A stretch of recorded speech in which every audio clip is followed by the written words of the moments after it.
RTS Info, Pierre-Étienne Joie. Les déchets radioactifs suisses prendront place dans le canton de Zurich, au nord du Legern plus précisément. C'est la décision de la Société coopérative nationale pour leur stockage. Pour elle, c'est le site le plus sûr. L'entrée du dépôt doit être construite sur le territoire de la commune de Stadel. Une décision qui ne convient pas à la Fondation suisse pour l'énergie et autres ONG qui estiment ce choix trop prématuré.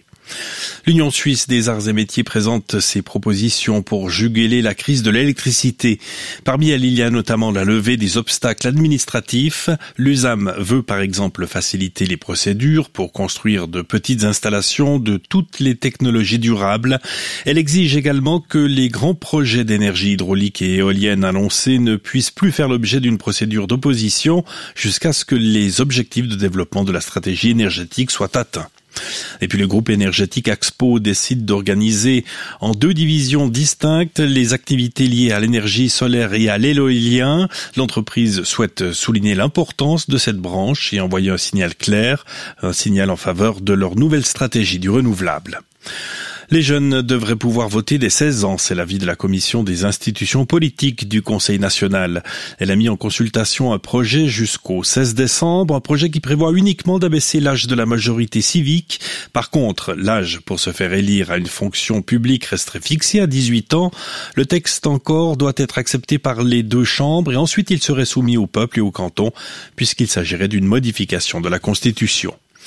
Le lanceur de la fusée Blue Origin s'est écrasé peu après son décollage aujourd'hui dans l'ouest du Texas, annonce de l'entreprise de Jeff Bezos.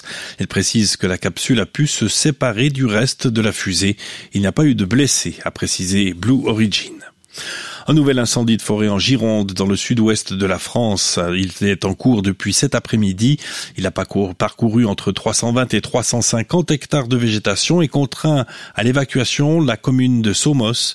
Le département a connu ce lundi, des températures très élevées, avec notamment un record mensuel enregistré à Bordeaux avec 37,5 degrés, de jamais vu en septembre depuis 1987. Le chancelier allemand a douché ce lundi les espoirs d'accord sur le nucléaire iranien. Cela pousse Israël à plaider en faveur d'une menace militaire crédible afin d'accroître la pression sur Téhéran. Olaf Scholz regrette que l'Iran n'ait pas encore donné de réponse positive aux propositions des coordinateurs européens. Météo, demain sera encore bien ensoleillé, en tout cas le matin. Dans l'après-midi, les nuages vont faire leur apparition et vont à certains endroits charrier du sable du Sahara. Température 14 degrés le matin jusqu'à 28 au plus chaud de la journée.